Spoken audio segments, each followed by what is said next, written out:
Hello YouTube modelers, welcome back to my channel. I want to thank all my viewers and subscribers for tuning in. So today I received a surprise package from no other than Doug Hensley over at Hensleys Hobbies.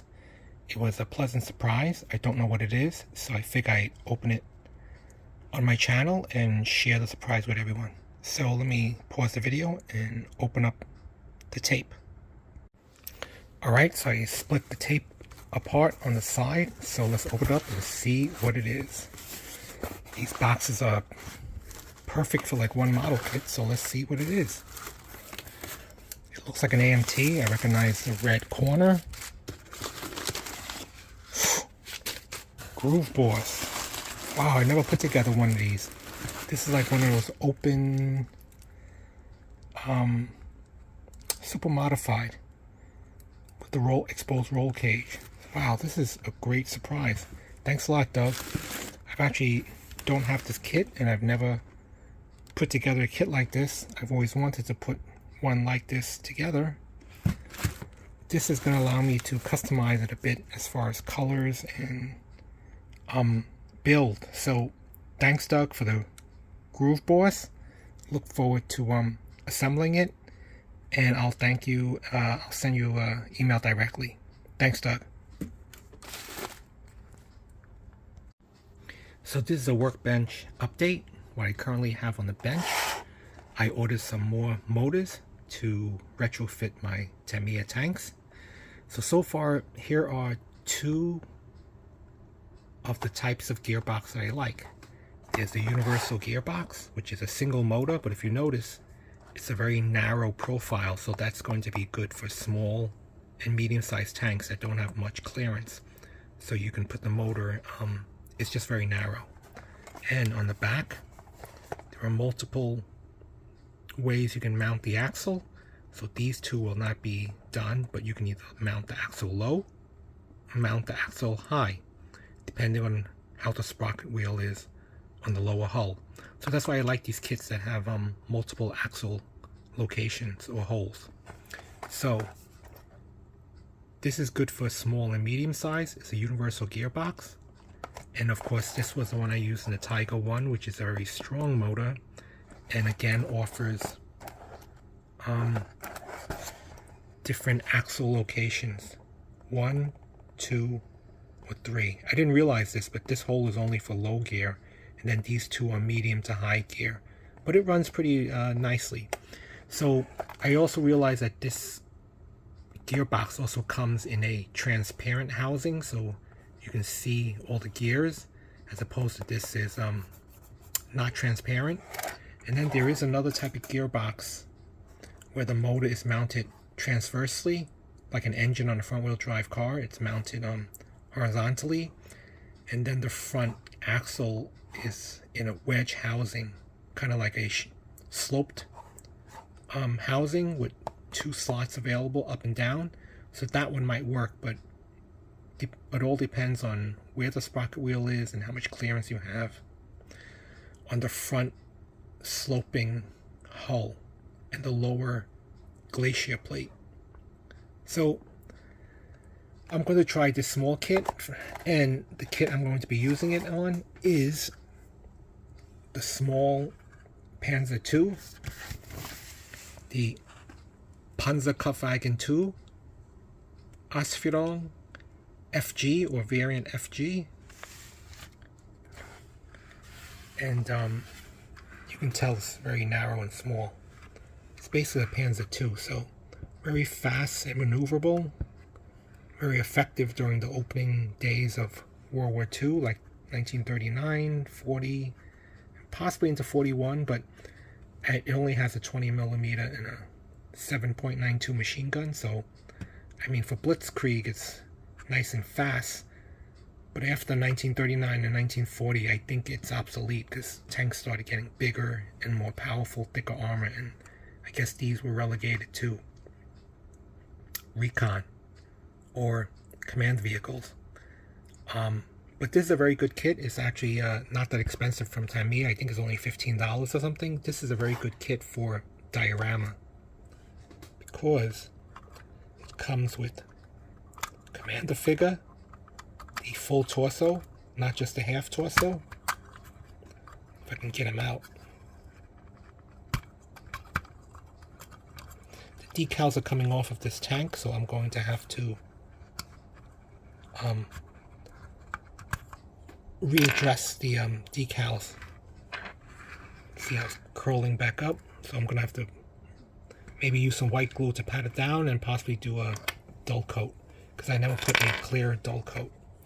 So it comes with the Commander figure, full torso, and it's a good diorama piece because it comes with all these figures. I believe you can choose to either mount them with or without the base. So if you're putting in a diorama, you probably don't want the flat base, but don't ask me why I chose a Panzer Gray tank on an Afrika Korps troops when the tank should be in Panzer Yellow.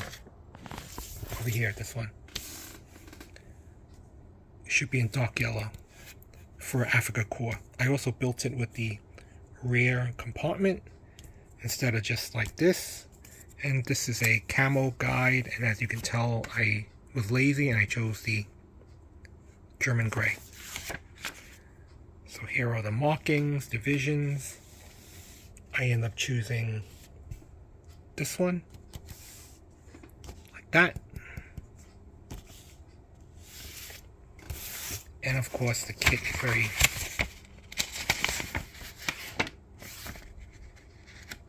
simple.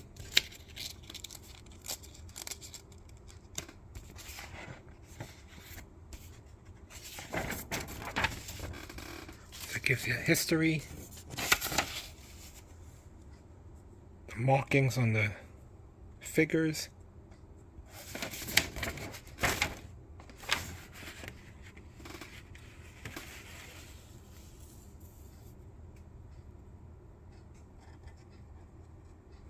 and there's a sample diorama of someone with the Schwimmenwagen and other Panzer IIs. The figure assemblies. I think they also come with the soft, cooler hats, but I chose the hard hats. So that's it. So I'm going to try to fit this small motor into this tank, and I think it's doable because from the bottom you can tell at one time it was motorized. But I believe since this is so small, it might not have been offered in remote control, meaning 2 separate motors for each side to make it turn. I think it's just a single motor. So I'm going to see if I can fit the small one into that one. So let me assemble this and then start looking at the clearance issue and the fitting, and of course the sprocket wheels are in the front. So that's it. But it moves pretty well, you can tell, see?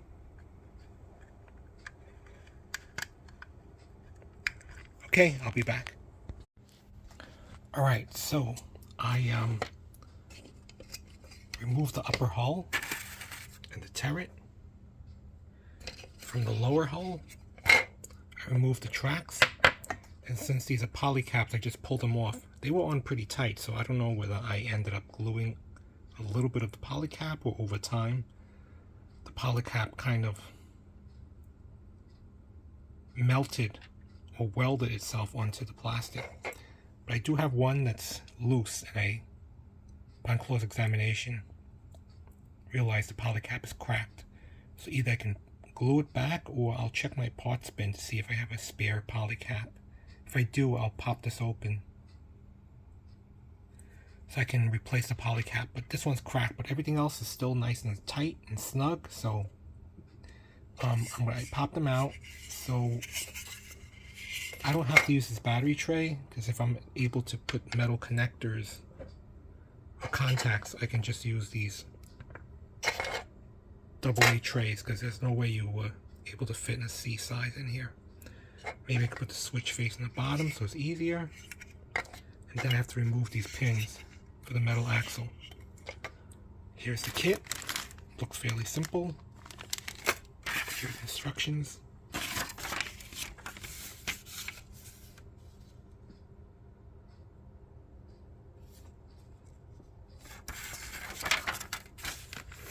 get to choose either low gear or medium high. I think I'll choose the medium high. And there we go. Here are the drive sprockets. In the back you'll notice it's a slight hexagon shape for the locking nut, so I'm going to have to do that again. And I didn't show you this last time, but I used these very small ones to mount the engine. And then for the drive nuts, I used the nuts only from here. So basically the nuts are slightly oversized. So what you do is that you just scrape the inside of here to make it fit. And the trick is to make it fit snugly. So it has to just barely be able to push it in. And then for the axle, usually the inside diameter is a little too small to fit on the steel axle, which is fine. So what I do is I take a power drill, and I put a little drill bit in it, and I just slowly, and the trick is slowly, a little at a time, I just scrape the inside to file the inside down, and it has to fit snugly as you force it onto the metal axle. It can't be loose, because if it spins around loose, it's just going to slip like a bad transmission. I mean, you could use crazy glue and see if it fits, but the whole idea is to make the hole just big enough so you can force it into the axle, or as I like to call it, forcefully snug into this hexagon shaped axle, and then you can back it up with a little crazy glue, but try to get the nut really snug on here so it doesn't rotate around the axle or else it'll slip. And that's it. So here are the sizes. I did not show that to you last time. So I'll assemble the engine and then see if I have a spare poly cap, replace that one, or I'll have to glue it, and I'll be back. Okay, so this is where we stand on the Panzer II. I was not able to install the motor. Reason being is because this universal gearbox, this section is too high or too tall, so it won't fit. So whatever gearbox this kit originally came with, there must have been such a low profile, narrow box to fit to the front here, because it's also tapered as well. So I tried scratch building it, and on the bench it seemed to have worked, but it's not going to work because I was able to use a paper clip to make the electrical connections, nuts and bolts, even install the switch on the bottom over here. Had a motor, even boxed in the motor to secure it, but I was limited due to space, and I don't have tin or sheets of metal to make my own gearbox. So I use a worm gear and a very small final gear. So the lack of mechanical reduction gears is just not going to give it enough torque to propel this. So I'll set it aside. But in the meantime, I will be in the lookout if someone happens to be selling the gearbox. But I'll have pics or stills at the end of this. So thanks for watching.